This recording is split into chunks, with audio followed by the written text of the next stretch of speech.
What's going on? Happy New Year, everybody. So, New Year Day, I'm actually here working on my truck finally. I had this truck for over, what, 2 or 3 months. The Mazda 4-cylinder, the B2300. Well, this truck, there's a misfire on cylinder 3, yes. And I was like, see, what's wrong with this thing? Check this out.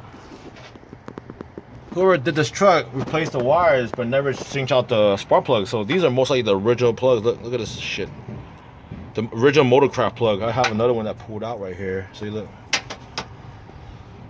Motorcraft. So whoever did this, I don't know, tune-up, never switched out the spark plug. And this car got 169K on here already. So right now I'm just regapping the spark plug, see if it fixes it, and see how we go from there. I'll talk to you a bit. Take care, everybody. Happy New Year.